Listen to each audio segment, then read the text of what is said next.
Bonjour, chers abonnés de Bidéo Sport. Bienvenue à notre deuxième podcast de l'année 2026. Aujourd'hui, je reçois une légende du football africain, vainqueur de la Coupe de la Ligue avec Strasbourg et champion de Grèce avec le Panathinaikos. Il a été capitaine de l'équipe nationale du Mali.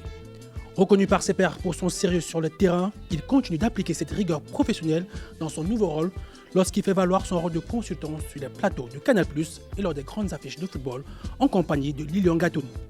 Retour sur sa carrière, anecdotes et regards sur le football malien et africain seront évoqués durant notre échange. Mesdames et messieurs, c'est un plaisir d'accueillir M. Cédric Kanté. Bonjour M. Cédric Kanté. Bonjour à tous. Comment vous allez ? Très très bien, ravi d'être en ta compagnie. Le plaisir est partagé. Écoutez, aujourd'hui on va parler de votre carrière, de votre regard sur le football africain et également sur le football malien et comment vous jugez l'évolution du football dans l'ensemble. Déjà on va commencer par votre carrière. Est-ce que très jeune, le football a été une obsession pour vous ou pas du tout ?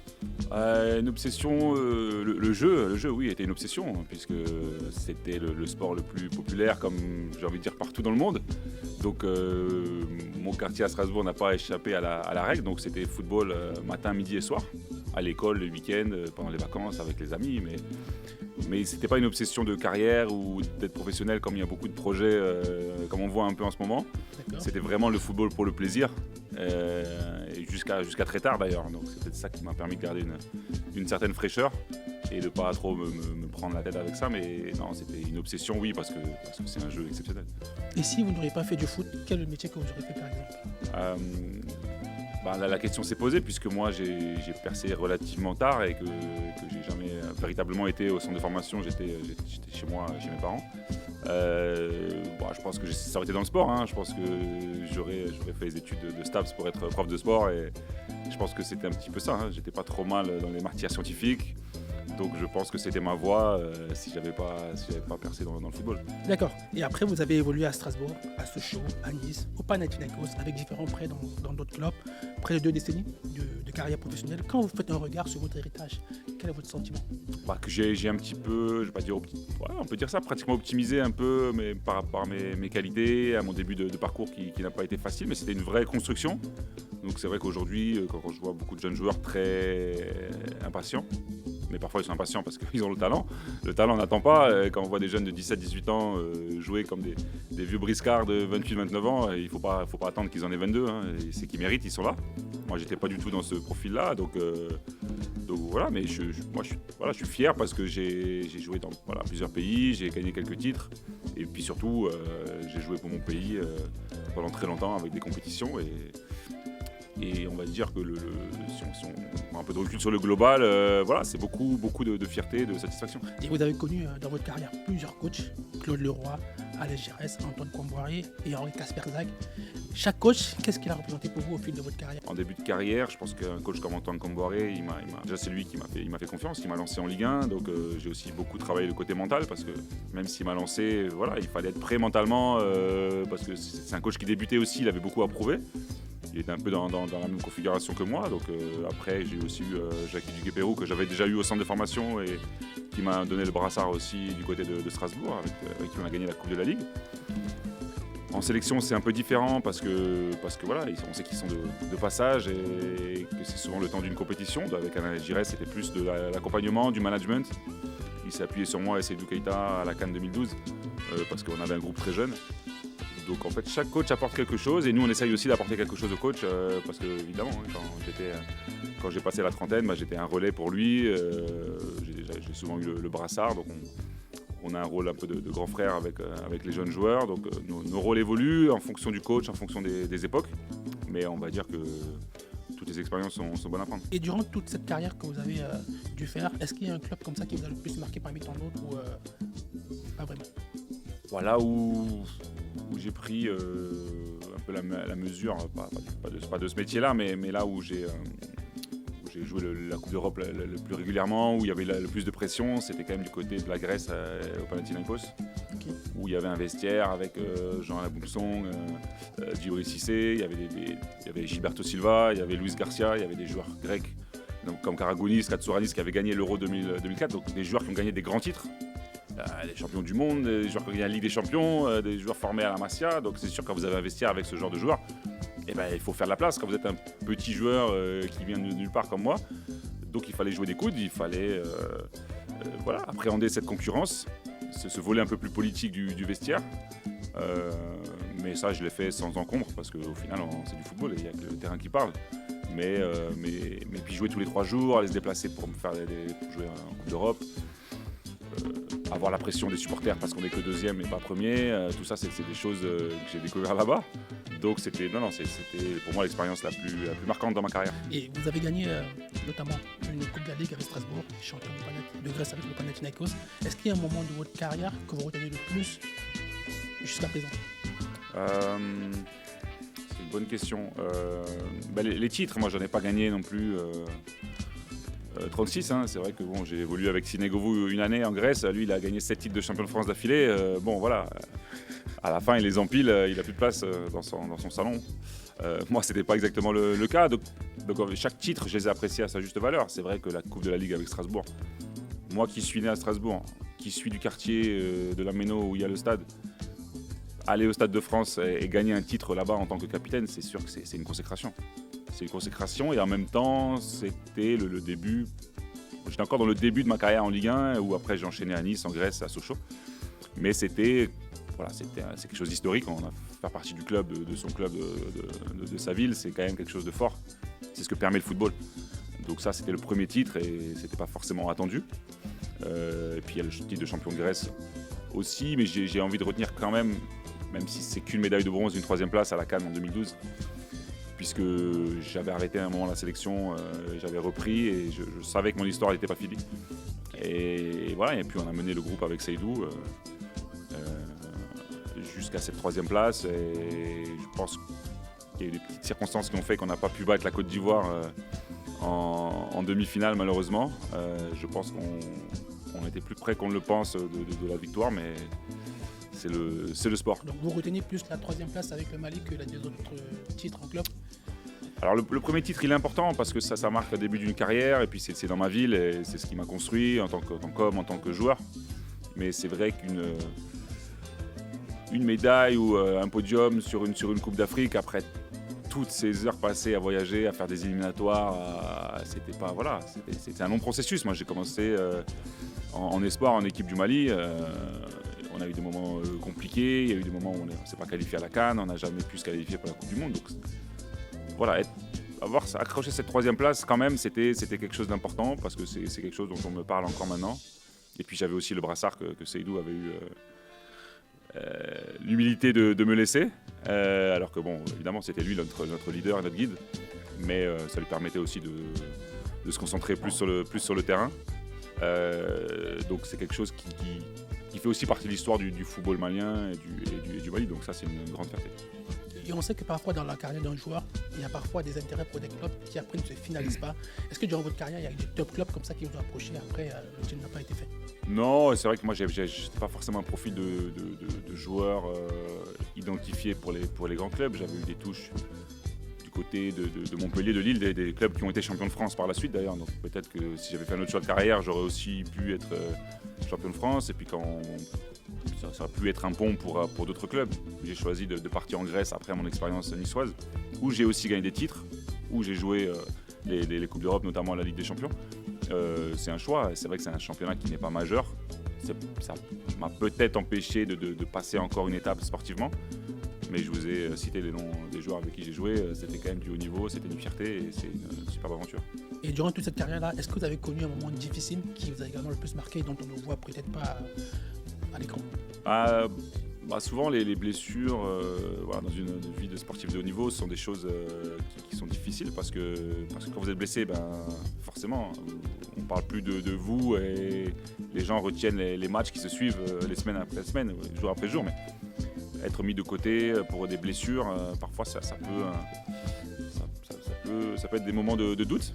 Et je me rappelle une blessure particulière, c'était la veille de mon départ à la CAN en 2004, en début janvier, où je vais jouer du côté de Marseille au Vélodrome, où je me blesse à la dernière minute. Et du coup, je suis forfait pour la CAN. J'avais mon sac dans le coffre de la voiture à Strasbourg pour prendre l'avion le lendemain, pour rejoindre les Aigles. Et malheureusement, blessure à la 90e minute, j'ai dû regarder la CAN à la télé. Une CAN où on a fini demi-finaliste. C'est une CAN en plus, c'est un groupe où moi j'étais titulaire, j'avais fait tous les matchs éliminatoires. Donc la CAN devait être le point d'orgue de tout ça et malheureusement je l'ai raté. Donc c'est pas des moments faciles. Et après, vous avez arrêté votre carrière. Et comment s'est fait la bascule entre le rôle de Constant de Canal+ que vous avez maintenant? Alors c'est vrai que quand j'ai arrêté, je suis vite passé à autre chose. J'ai vite compris que je venais de finir à Ajaccio. J'avais joué une 30aine de matchs, j'avais pas de problème physique. Mais c'est vrai que comme sportivement, ça s'était pas vraiment très bien passé. Je savais que j'allais pas forcément retrouver un bon club, un bon challenge, puisque j'avais quand même 36 ans. Voilà, des fois, il faut savoir dire stop. Puis quelques temps après, j'ai un ami qui travaillait à Canal+ Afrique, que j'avais rencontré. Il venait faire des reportages pour l'équipe du Mali. Donc j'ai posé la question de savoir s'il avait un contact. Il m'a mis en relation avec Pierre Schotzeg, qui est toujours directeur des sports Canal+ Afrique. J'ai fait un petit essai, premier match avec Lilian Gatoun d'ailleurs. C'est le premier journaliste avec lequel j'ai commenté. Ça ne devait pas être du très très haut niveau me concernant, mais j'étais un jeune consultant. Et puis de fil en aiguille, j'ai fait de plus en plus de matchs et je me suis pris au jeu. Donc au départ, je le faisais un petit peu comme un loisir, comme un hobby sur les premières années, parce que je faisais 4-5 matchs par mois, c'était pas grand-chose. Et puis quand j'ai commencé à m'inspirer un peu de ce que faisait Habib Beye, dans le sérieux, dans les analyses, quand on a commencé à me faire confiance, j'ai basculé sur la Ligue des Champions, j'ai basculé sur d'autres choses intéressantes. Et c'est devenu un job à part entière. Voilà. Vous étiez de la belle épopée du Mali, que vous avez évoqué plus tôt. Vous êtes sorti avec la 3e place, aux côtés de Seydou Keita. Vous avez même inscrit un but en quart de finale contre le Gabon, au tir au but. C'est ça. Et pour vous, quels sont les ingrédients qui ont permis à cette équipe-là du Mali d'arriver jusqu'à la 3e place de cette compétition? Déjà, on parle de football. Donc quand on parle de football, on parle de talent. On peut pas, souvent, on parle d'équipes qui créent des exploits. Alors oui, il y a souvent des favoris, parce qu'il y a des noms, il y a des statuts, surtout en Afrique, on aime bien ça. Mais il y a surtout du talent. Quand vous avez Seydou Keita, qui est un des plus grands joueurs de l'histoire du football malien, forcément, votre équipe, elle peut pas être mauvaise si tout le monde tire dans le même sens. C'était un petit peu ça qu'il fallait trouver, parce qu'au départ, moi j'avais arrêté un peu la sélection, Seydou aussi. Il m'a rejoint après, c'est aussi pour ça qu'il m'avait laissé le brassard de capitaine. Donc il y avait une cohésion à trouver. On est arrivé à la fin des éliminatoires, on a trouvé un groupe très jeune qui s'est qualifié. On s'est qualifié sur le dernier match au Libéria, si je ne dis pas de bêtises. Donc il fallait trouver la cohésion. C'est là où on a aidé le coach Alain Giresse sur le terrain, même en dehors, tout ce qui est négociation des primes, etc. On a géré avec Seydou pour que vraiment les jeunes joueurs pensent qu'au terrain. Et puis on avait Abdou Traoré, on avait Modibo Maïga, on avait Cheikh Tidiane Diabaté. Ce sont des joueurs incroyables, ce sont des super personnes et puis ils ont performé comme jamais lors de cette CAN. Donc sans talent, vous n'y arrivez pas. Donc il y a le talent, la jeunesse, il y avait Seydou au milieu de terrain. Donc on était une équipe bien équilibrée, avec une préparation difficile. Donc on y allait sans véritable ambition. Mais au final, l'ambition elle s'est construite petit à petit. Et avec ce quart de finale où on bat le Gabon, pays hôte, avec Aubameyang, j'ai souvenir de Pelé dans les couloirs avant le coup d'envoi. Donc c'est des moments dont on se souvient. Et puis il y a ce penalty, évidemment, c'est des moments de grosse tension. Moi qui ne suis pas un tireur de tir au but, mais quand on a le brassard, il faut assumer. C'est pas juste pour faire le beau et au coup d'envoi. Ça va jusqu'à la fin du match où il faut assumer son statut. Ça m'était déjà arrivé avec Strasbourg. Et Dieu sait pourtant que je ne suis pas du tout un tireur de tir au but, mais quand il faut y aller, il faut aller forcer les choses. C'est souvent ce qui fait la différence avec des joueurs qui se contentent de certaines choses et d'autres joueurs qui vont les chercher. Je savais qu'il fallait que j'aide mon pays à battre le Gabon. Si ça avait été le cas contre la Côte d'Ivoire en demi, j'y serais retourné parce que c'est ça qu'il faut faire. Là, vous évoquez la Côte d'Ivoire. Qu'est-ce qui a manqué donc au Mali pour battre la Côte d'Ivoire dans cette demi-finale? Avant, je parlais de talent. Ce qui nous a manqué, c'est qu'on avait nos 2 joueurs les plus impactants, en plus de Seydou, qui n'ont pas joué ce match. Malheureusement, Abdou et Modibo qui jouaient. On avait un système avec 2 ailiers sur les côtés. Et c'était nos 2 ailiers qui nous ont manqué face à la Côte d'Ivoire. Ils ont malheureusement attrapé le palu quelques jours avant. Ils étaient out. Et sans ces 2 joueurs, on n'a pas réussi à mettre en danger cette équipe ivoirienne où il y avait quand même Drogba, Yaya Touré, Gervinho. Donc il y a cet aspect-là. Ok. Et on perd 1-0 et moi j'ai une grosse part de responsabilité aussi sur le but qu'on prend où j'ai mal géré la situation. Mais ça ne faisait qu'1-0 et malheureusement une fois ce but pris offensivement, je pense que et physiquement on a pêché un petit peu face à cette équipe ivoirienne. C'est un petit regret parce que voilà, quand on perd 1-0 et en plus la Côte d'Ivoire ne gagne pas derrière face à la Zambie, on se dit que face à la Zambie ça aurait pu être un match ouvert. Et là, vous avez cité des gros noms, Seydou Keita. Vous avez eu la chance de jouer avec Frédéric Kanouté, Mahamadou Diarra ou encore Momo Sissoko de la Juventus. Est-ce que cette génération-là, c'est pas l'âge d'or du football malien? L'âge d'or, vu nos résultats aux différentes CAN, on ne peut pas appeler ça l'âge d'or.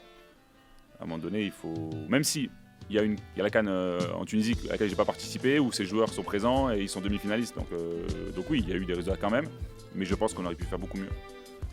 On ne s'est pas qualifié pour la CAN en 2006. En 2008, on sort au premier tour.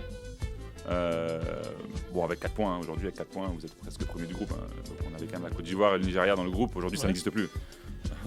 Donc c'était quand même des CAN plus difficiles. Et on n'a pas.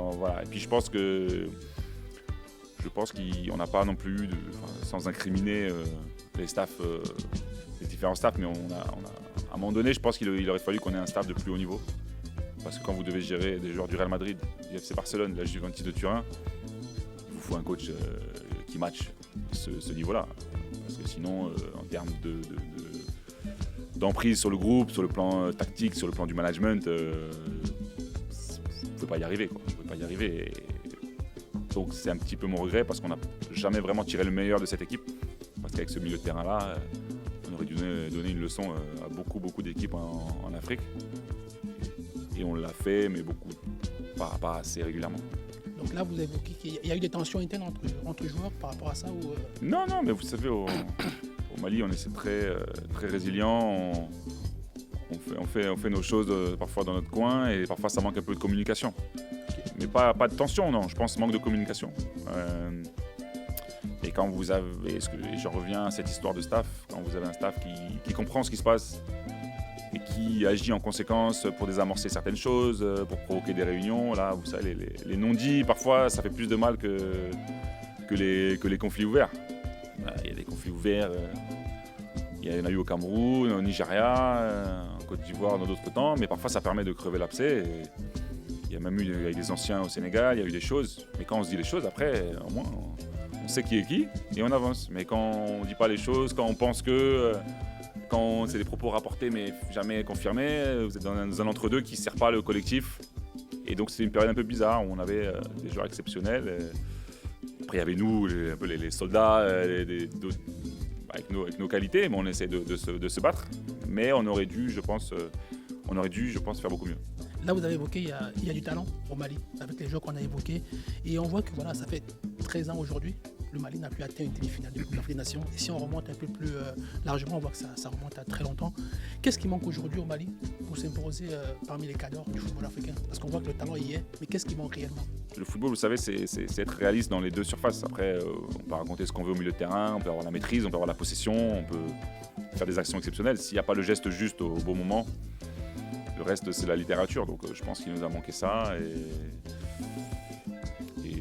Et j'ai longtemps dit que pour gagner, c'est pas moi qui le dis, mais pour gagner une CAN, il faut un grand gardien, un grand numéro 9. Oui. Sur la dernière CAN, on a vu qu'on avait un gardien exceptionnel. Pas grand par la taille, mais exceptionnel. Parce que pour moi, ça a été le meilleur joueur de cette CAN avec Sinayoko. Là, vous évoquez beaucoup plus l'aspect tactique. On va revenir sur la CAN, notamment avec le Belge Tom Saintfiet. Est-ce que vous pensez que Tom Saintfiet et ses préceptes de jeu collent à l'ADN du football malien? Je dirais que le bon travail qu'il avait fait à la Gambie,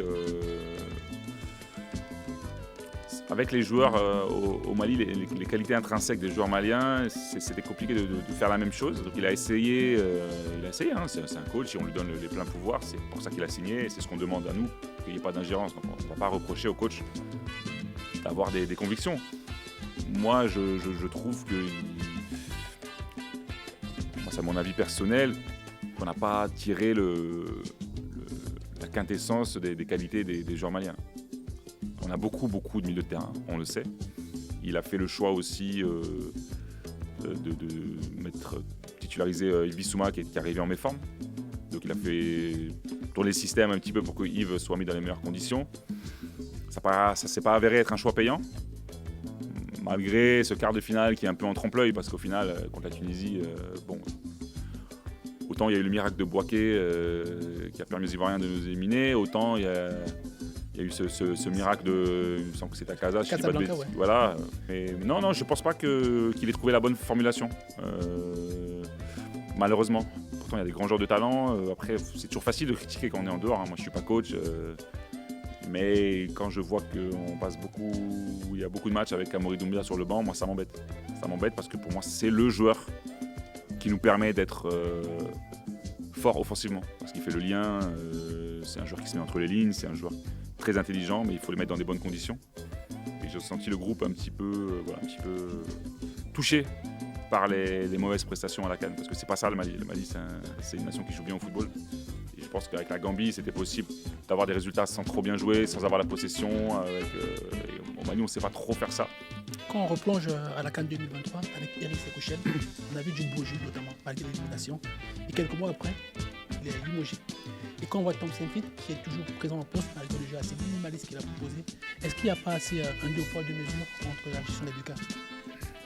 Déjà, il n'y a pas de fédé en ce moment, donc le choix de garder Tom Saintfiet, c'était logique. Il y a un contrat qui court, il y a déjà assez de problèmes, il y a des élections à la Ligue de Bamako notamment, il y a l'élection, la FEMA Foot le mois prochain, donc laisser le staff en place, il y a un match amical qui a eu lieu en Russie, il n'y avait pas non plus d'échéance ou d'urgence. Donc moi, le fait de garder Tom Saintfiet maintenant, de toute façon pour mettre qui, ça n'a pas trop d'intérêt. Je pense qu'il faut déjà, en termes de fédération, en termes de projet global, essayer d'avoir une ligne claire. Et le staff viendra un petit peu valider tous ces choix et cette politique. Il ne faut pas que un nouveau coach arrive alors que la fédé n'est pas élue, parce qu'il peut y avoir une incompatibilité dans les choix tactiques. Donc pour moi, il y a une question de timing. À l'époque, tout le monde s'accorde à dire que le départ d'Eric était une erreur. C'était une erreur monumentale. On a laissé du temps à Belmadi, on a laissé du temps à Aliou Cissé, on a laissé du temps à Regragui, même s'il est arrivé juste avant la Coupe du Monde, Regragui, mais il a eu l'échec à la CAN précédente et il est resté en place. Il n'y a que qu'au Mali où on pense pouvoir faire différemment des autres. Pour l'instant, ça ne marche pas, et il faut de la patience. On avait un coach ancien international qui avait un vrai projet. Il y avait un petit souci d'ordre mental, je pense, pour la gestion des fins de match à gérer. Mais quand on a confiance en quelqu'un, quand il y a un projet clair et quand on voit que sur le terrain, les joueurs adhèrent à un discours, il faut laisser les gens travailler. Mais on avait une fédé qui n'était pas là pour le bien du football malien, soyons clairs. Ils étaient là pour leur intérêt. Et d'ailleurs, ils n'ont tellement pas assumé le manque de préparation sur un match qu'ils ont préféré sanctionner des joueurs et virer le coach plutôt que d'assumer eux-mêmes, en laissant la place à des gens qui sont vraiment là pour l'intérêt du football malien. Donc bon, je suis pas étonné quand on connaît les personnes, mais il est temps que ça change. On va se concentrer sur Yves Bissouma, qui a été capitaine de la sélection pendant la CAN au Mali. Il a cristallisé beaucoup l'attention, notamment avant la CAN, avec ses déclarations qu'il a faites sur les réseaux comme quoi il va ramener la coupe. Comment vous jugez sa CAN quand on voit qu'au final, il laisse ses coéquipiers à 10 face au Sénégal? Alors déjà, il laisse ses coéquipiers à 10 parce qu'il y a un excès d'engagement, il veut bien faire. Yves, quand il est sur le terrain, il essaye de faire les choses correctement, c'est pas un tordu. Après, sa CAN elle est ratée, il faut pas se voiler la face. Mais quand vous avez 7 minutes de temps de jeu sur 6 mois, qu'est-ce que vous voulez faire dans une compétition de haut niveau? C'est impossible. Pour moi, c'était impossible. Alors, aujourd'hui, c'est un leader technique. Tom Saintfiet l'a mis capitaine, l'a mis au cœur du jeu. Mais si lui-même ne rayonne pas, c'est lui qui doit faire rayonner les autres. C'est pas le collectif fort qui doit aider Yves Bissouma à surnager. Non, c'est lui qui doit apporter. Mais s'il a joué 7 minutes en 6 mois, il peut pas le faire. Pour moi, c'était un cadeau empoisonné. Et j'étais déçu pour lui parce qu'il a voulu bien faire, il a travaillé, il a essayé de... Mais bon, de toute façon, c'est pour être sur le terrain et être un joueur lambda, ça ressemble pas à Yves Bissouma. Bissouma, c'est des coups d'éclat, c'est de la maîtrise technique, c'est des changements de rythme. doit être dominant au milieu de terrain et on avait tous les joueurs pour que ça s'accorde. Mais pour moi, sur cette compétition-là, je ne pense pas que le mettre au cœur du jeu, vu physiquement son état, c'était une bonne décision. Après, encore une fois, c'est la décision du sélectionneur. Il est parti avec ce choix-là. Voilà, c'est à lui de l'assumer. Mais non, la canne de Yves est ratée. Mais pour moi, c'est pas de sa faute. Il a beaucoup de circonstances atténuantes. Et pour revenir à la crise de la fédération que vous avez évoquée un peu plus tôt, aujourd'hui, est-ce que ce n'est pas le moment de se dire que c'est au tour des anciens de reprendre la main pour la pérennisation du football malien? Bon, dans la liste qui a de bonnes chances d'être élue, on a 2 anciens joueurs. On a Bassala Touré, qui est une légende du football malien. Contrairement à moi, parce que vous avez dit tout à l'heure en me présentant une légende du football malien, je n'irai pas jusque-là. J'ai essayé d'être un soldat au service de mon pays. Bassala Touré, lui, voilà, c'est une légende du football malien. Il est dans la liste de Mazou, le futur président. Et puis il y a Draman Koulibaly dit Chifo, avec qui j'ai évolué. Bon, j'ai évolué avec les deux. J'ai échangé d'ailleurs avec ces 2 anciens joueurs. Et donc les anciens sont représentés dans le futur comité exécutif. Donc c'est une étape hyper importante. D'accord. J'espère qu'ils seront écoutés. Je pense que nous aussi, les autres anciens, on doit être des appuis pour qu'on soit tous ensemble et qu'on travaille, qu'on œuvre tous pour voilà, je veux dire le renouveau, mais pour aider à la progression du football malien, parce que notamment l'équipe nationale est un petit peu à l'arrêt. Et est-ce que vous discutez entre vous, anciens, Seydou, Frédéric, tout ça? Est-ce que vous avez des discussions par rapport au football malien et comment faire pour évoluer le football? Il y a des discussions, je pense qu'ils sont un petit peu éparses. Il y a plusieurs associations. Il y a l'association Simfoot, c'est un club des anciens internationaux où il y a pas mal de membres dedans. C'est piloté par Dama Tamboura, Sambasso. Ils sont un peu entre les 2 générations. Ils font quelques petites activités. Moi, je parle pas plus tard que hier, j'ai parlé avec Mamadou Bakayoko. J'ai eu Fred Kanouté par message. Il y a plein de choses qui se font. Les anciens, il y a vraiment une volonté. C'est ce que j'observe chez tout le monde, de s'impliquer dans le renouveau du football malien. Donc ça, c'est hyper positif. Et un mot pour Eric Sekouchel, on voit qu'il performe avec le Nigeria. Est-ce que c'est un regret pour vous de ne pas performer ailleurs qu'au Mali? Évidemment, c'est un regret pour tout le monde. Je pense que même pour lui, c'est un regret, parce que le Mali a été une étape importante pour lui. Il a montré qu'il avait les épaules et aussi qu'il avait su s'entourer d'un staff de haut niveau. Ça, c'est important, vous n'êtes pas coach tout seul.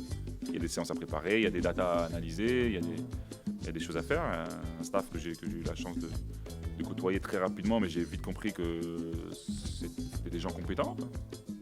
Lui, en plus, ancien international malien, il cochait toutes les cases.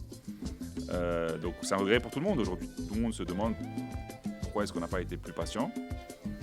Bon, la réponse, elle est dans la compétence des dirigeants et de tous les gens qui les soutiennent. Parce que s'ils sont là, c'est pas parce que juste on est 2-3 à vouloir être en poste. Parce qu'il y a des élections, il y a des soutiens au quotidien, mais il y a beaucoup de gens, même des anciens joueurs qui les ont soutenus. Ce qui est quand même le comble. Quand on sait tout le mal qu'ils ont fait au football malien. Donc parfois, il faut se poser les bonnes questions de savoir qui œuvre pour le bien du football malien et qui œuvre pour le mal du football malien. Donc il y a des comptes des comptes à rendre évidemment dans les prochains temps. Et il y a quelques années, vous avez déclaré avoir manqué plusieurs CAN à cause du fait que le calendrier africain n'était pas aligné à celui européen. Et là, on voit que la CAF a effectivement fait le choix de basculer les CAN tous les 4 ans, en mettant en avant le fait que voilà, ça permettra aux joueurs africains d'être plus performants et parfois de s'aligner aux normes européennes. Est-ce qu'aujourd'hui, vous restez dans le même état d'esprit en disant ok, c'est bénéfique pour les joueurs ou c'est vraiment une destruction du football africain? Alors déjà, si j'ai raté les CAN, c'était des choix. On m'a pas mis le pistolet sur la tempe. C'est des choix des fois où j'ai regretté, des fois où malheureusement je me suis rendu compte que j'avais bien fait. Donc c'est quand même paradoxal de se dire j'ai bien fait de rater une CAN avec mon pays. C'est quand même fou. Après j'assume, de toute façon c'est pas un souci. Non, moi je pense que on a un continent qui est particulier, qui se développe énormément, qui rêve énormément grâce au football. Donc moi alors il y a des compétitions continentales, il y a des championnats, il y a les Coupes du Monde où il y a 10 représentants maintenant grâce à nos amis congolais. Mais c'est un continent qui rêve grâce au football. Donc moi, je préfère le voir rêver le plus souvent possible. Et là, on leur enlève la possibilité de rêver un peu plus en mettant cette CAN tous les 4 ans. Je pense qu'en termes de développement au niveau des pays, au niveau des stades, cette pression mise avec l'organisation des CAN permettait justement ces constructions, ces projets, de débloquer des budgets. Alors on nous parle de Ligue des Nations, on nous parle de plein de choses. Mais une CAN, c'est une CAN, c'est pas un Euro, c'est pas une Copa América. Ça nous appartenait en fait, à nous Africains et à la population. Et aujourd'hui, ça nous appartient plus, ça appartient à Infantino qui décide quand elle doit être jouée, même si elle se joue l'hiver avant qu'Infantino arrive. Mais c'est lui qui décide de la période. C'est son projet initial dès qu'il est arrivé. C'est clair que c'était dans les clous, mais il n'y a pas de contre-pouvoir. Aujourd'hui, pour moi, la CAN, alors oui, il y a la question de la périodicité, de savoir si on joue l'été, l'hiver. On a trouvé une formule pour que les joueurs ne ratent pas de match de Ligue des Champions européenne, par exemple. Je ne pense pas que ce soit le modèle, puisque quand vous avez 2 jours de préparation avant une compétition, ça reste une mauvaise solution. D'ailleurs, des joueurs qui sont blessés puisqu'ils ont rejoint leur équipe nationale beaucoup trop tard. Donc il y a des standards qui sont baissés pour les nations africaines. On ne ferait pas ça pour la Coupe du Monde ou pour l'Euro. Donc ça me chagrine. C'est la place du football africain en général. On n'a pas des dirigeants assez forts pour se faire entendre. Ils se rangent derrière les décisions prises en Suisse. Moi, j'aimerais bien qu'il y ait des dirigeants forts qui décident et qui jouent leur rôle sans être influencés par des rôles politiques qu'ils peuvent avoir. Et avec le passage ou le souhait de vouloir passer de 24 à 28 équipes pour les prochaines CAN, ça aussi, ça dessert l'Afrique ou c'est un plus pour... Ça, je suis plus mesuré parce que si effectivement on passe tous les 4 ans, autant permettre à le plus de pays possible de participer. Après, moi, je préférais tous les 2 ans où c'est assez difficile de se qualifier. Enfin, c'est difficile, dans une moindre mesure. Mais il ne faut pas que ce soit ouvert à tout le monde et tous les 2 ans, parce qu'après, sinon, c'est dévalorisé. Mais moi, j'aurais préféré moins d'équipes et la jouer tous les 2 ans. Je veux dire, ça, aujourd'hui, en 2026, ça marche depuis des décennies. Et c'est dommage parce que l'Afrique, c'est pas l'Europe, c'est pas l'Asie. Je l'ai dit avant, ça permet de rêver, ça permet à des pays de se développer. Surtout qu'il y a des moyens à mettre en œuvre et c'est vraiment la possibilité pour certains pays de passer un cap, peut-être de relancer des championnats, mais il faut qu'il y ait une politique globale mise en œuvre à côté de ça. Et là, j'ai l'impression que c'est le business à tout prix. On veut coller le modèle, ce qui se fait en Europe ou ailleurs, sur l'Afrique, mais ce n'est pas les mêmes continents. Même si mais beaucoup de nos joueurs évoluent en Europe, mais il y en a de plus en plus en Arabie Saoudite, il y en a en MLS aux États-Unis. Donc moi, j'aimerais que du côté de la CAF, on se réveille et qu'on prenne les choses en main, si ce n'est pas trop tard. Ok, bon là il y a la Coupe du Monde qui approche. Vous avez mentionné la qualification du Congo hier face à la Jamaïque. Quelle nation parmi les 10 qui sont en liste pour cette Coupe du Monde vous fait le plus d'impression et donc vous pensez qu'elle pourra aller loin dans la compétition? Je pense que le Sénégal, la Côte d'Ivoire, le Maroc évidemment. C'est les 3 nations qui pour moi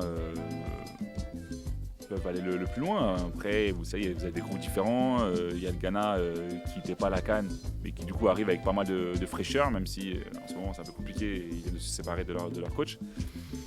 Pardon. La Côte d'Ivoire, moi je pense qu'ils ont mal joué le coup tactiquement face à l'Égypte à la dernière CAN, mais pour moi intrinsèquement, en plus il y a le retour de joueurs comme Adingra qu'on n'avait pas beaucoup vu, d'autres joueurs qui ont choisi de jouer avec les éléphants, donc il va y avoir une concurrence, une émulation et des vrais choix pour Emers Faé, mais c'est une bonne chose parce que du coup vous allez avoir une équipe hyper compétitive qui va arriver. Je peux vous dire que le 11 ivoirien il va ressembler à une grosse équipe. Pareil pour le Sénégal. Le Maroc, c'est la même chose. Il y aura peut-être le retour du Gaman devant. Il y a Romain Saïs qui a arrêté, mais il y a d'autres joueurs. Ce sera d'autres joueurs, notamment El Mourabé. Donc, pour moi, c'est trois pays qui doivent aller le plus loin parce que je pense qu'en termes de qualité, ils n'ont rien à envier pour certains à des grandes équipes européennes ou sud-américaines. Là, vous avez évoqué des joueurs qui ont rejoint la sélection ivoirienne, notamment très tardivement. Bon, je pense comme ça à Eli Wahi, qui est binational comme vous. Quel est votre regard sur ces joueurs qui intègrent la sélection, on va dire de l'autre côté, quand ils sentent que le vent est passé, du côté français notamment? On ne pourra pas l'éviter, puisque, il ne faut pas oublier, ce sont des joueurs qui ont vécu, qui ont grandi, qui ont été formés en France. Et puis l'équipe de France, c'est le top niveau mondial. c'est le top niveau mondial, c'est l'équivalent du Brésil il y a quelques années, c'est l'équivalent de l'Allemagne il y a quelques années. Aujourd'hui, la France, c'est comme l'Espagne, c'est la référence en termes de formation, en termes de résultats, en termes de constance. Donc, quand vous naissez dans ce pays, forcément, c'est un modèle. On ne peut pas vous écarter comme ça, de dire à 14-15 ans, de dire de manière définitive, ah non mais moi la France, ça ne m'intéresse pas. Puisqu'on parle de haut niveau, on parle de sport quand même. On ne parle pas juste de savoir... Oui, si on parle politique, on aura une vision totalement différente. On s'éloignera peut-être de la France très tôt. Mais sur le plan sportif, de football, avec une équipe de France, avec énormément de joueurs en plus d'origine africaine. Donc c'est en plus une équipe de France qui nous ressemble.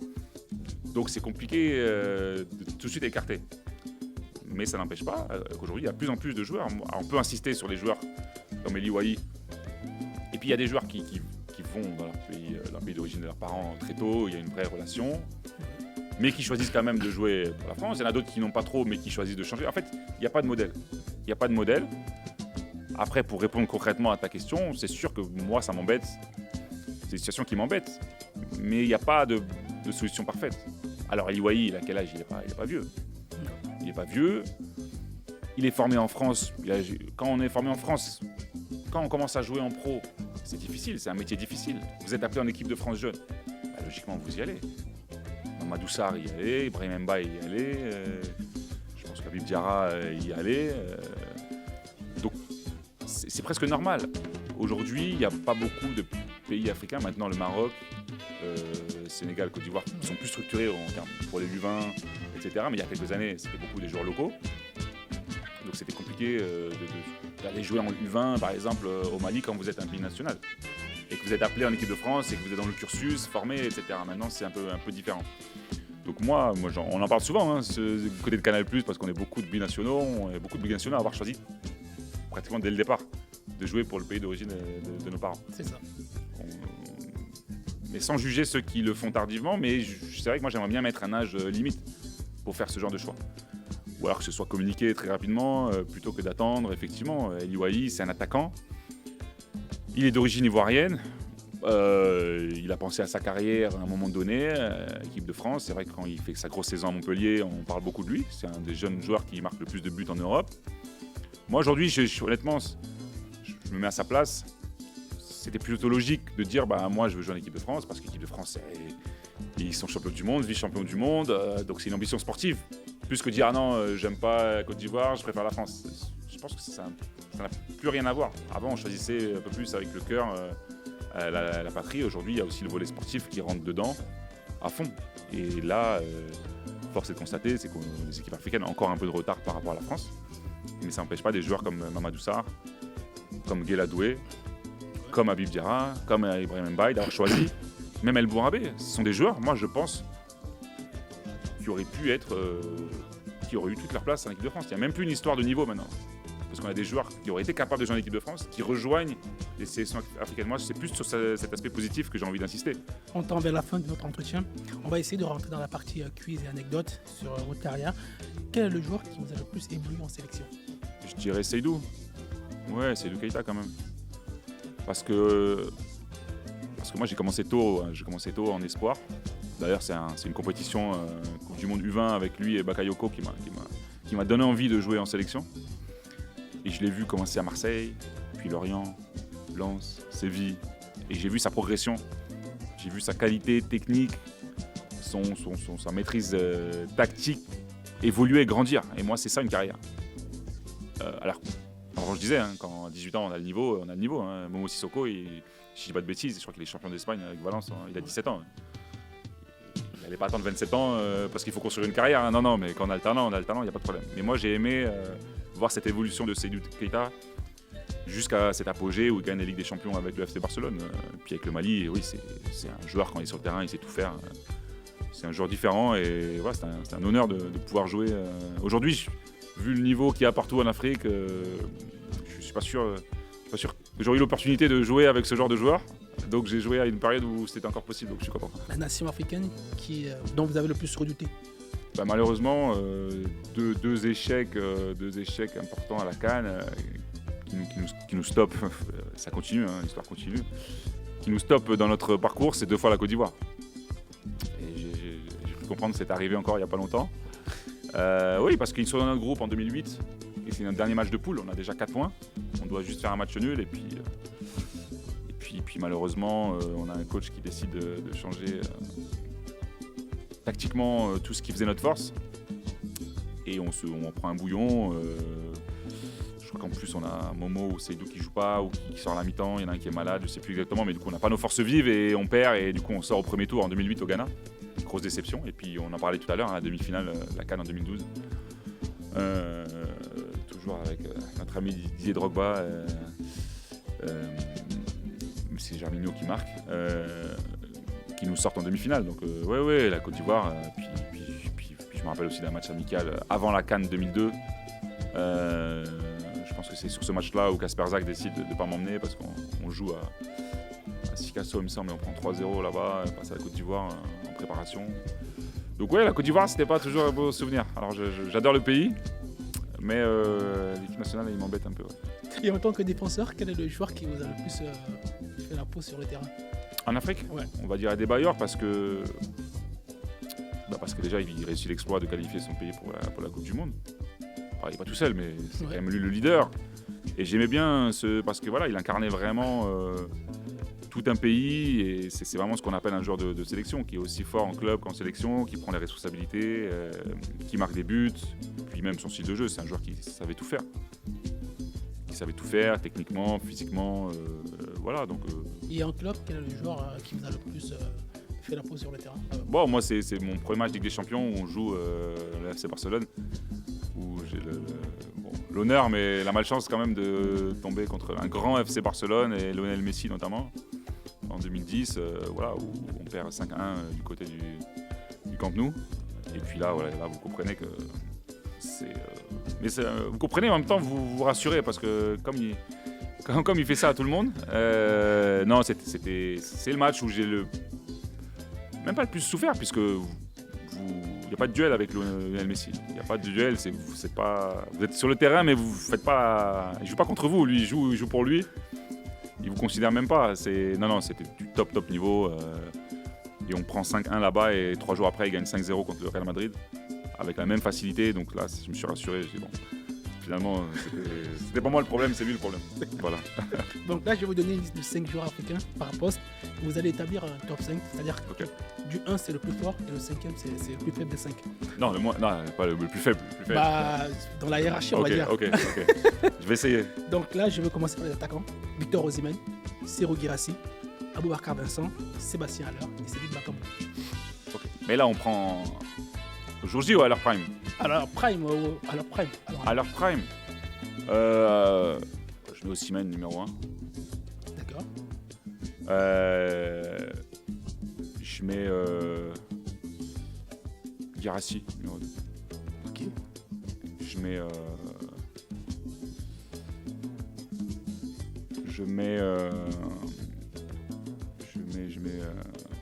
je mettrais presque les 3, Bakambu, Haller, Boubacar. Allez, je vais mettre Boubacar en 3. Et après, c'est vrai que c'est mon petit. Il a fait des choses exceptionnelles. Et puis en plus, il va jouer une Coupe du Monde. Mais je mettrais Bakambu, Haller au même niveau. D'accord. Donc si Haller est champion d'Afrique, mais pas Bakambu, mais bon. Donc, Osimhen, Guirassy, Aboubacar Vincent et en 4 Katezeko, Bakambu et Sébastien Haller. Ouais, je mettrais ça, ouais. Je mettrais ça. Osimhen, c'est hors norme. J'ai pas forcément besoin de me justifier. Guirassy, je pense que parfois, il est parfois un petit peu sous-côté. Et puis il joue quand même pour le style national qui a quand même des résultats en dents de scie. Il n'était pas dans la dernière CAN, c'est compliqué. La CAN d'avant, il est arrivé blessé. Mais c'est un joueur en termes de régularité depuis quelques années. Et puis même dans son style de jeu, dans sa finesse, c'est un joueur. C'est un beau joueur. C'est un joueur que j'adore. Après, c'est vrai que Vincent, il a été champion d'Afrique, il a fait des choses aussi exceptionnelles. Donc c'est un peu difficile. Là, c'est presque plus les joueurs. Alors, sur les 2 premiers, ceux que je préfère. Ouais. Après, moi, si c'est le cœur qui parle, j'aurais mis Bakambu numéro 1. Mais on se serait douté d'une accointance entre lui et moi.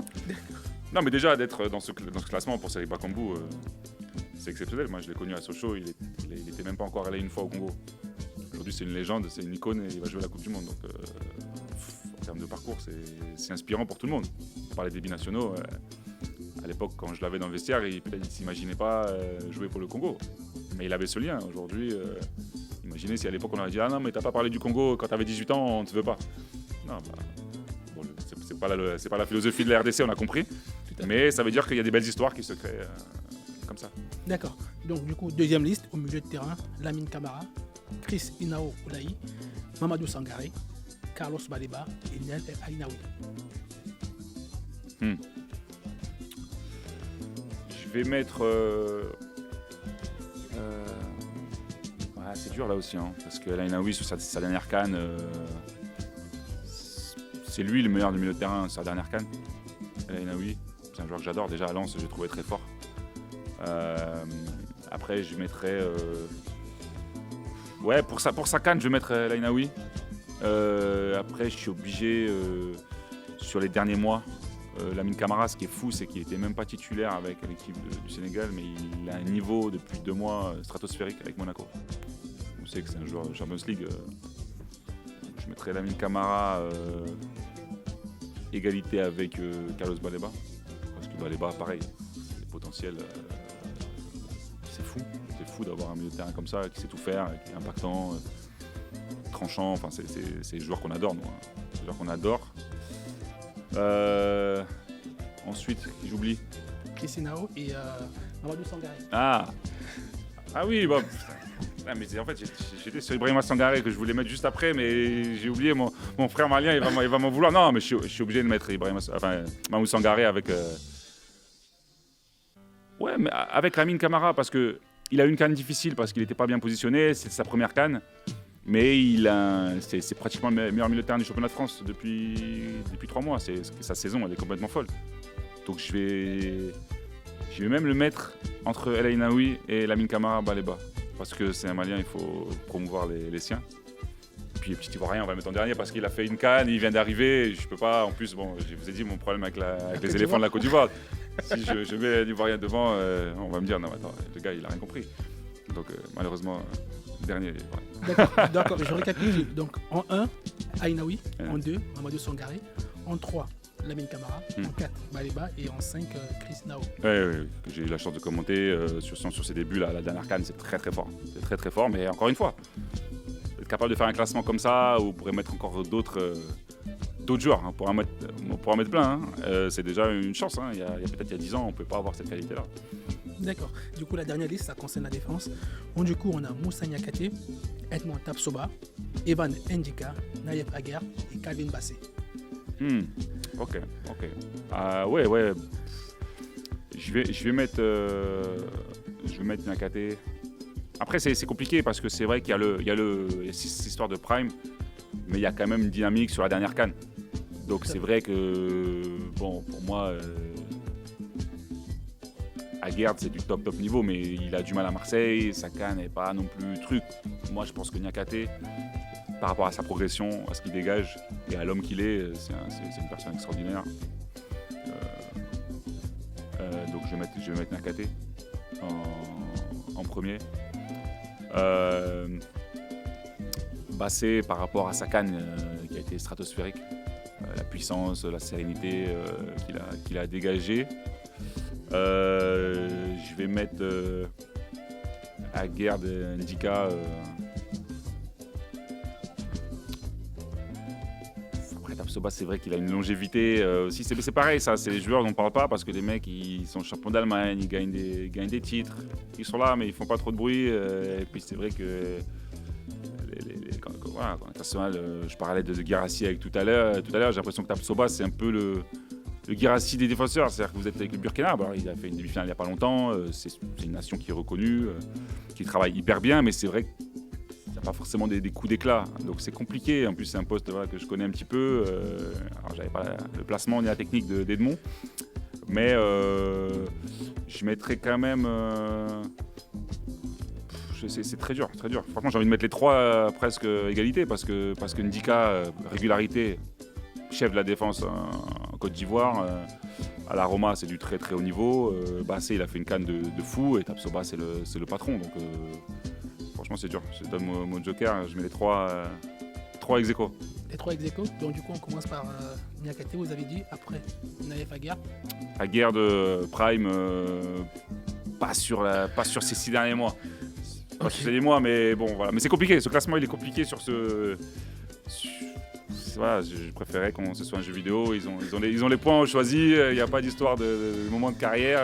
Mais je pense que si c'était un jeu vidéo, je prendrais Aguerd et Niakate, mais c'est 2 gauchers. Donc il faudrait que je trouve un système pour les faire jouer.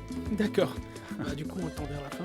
Si un mot qui devait résumer votre carrière, ce serait quoi le mot? Sans faire bateau, c'est...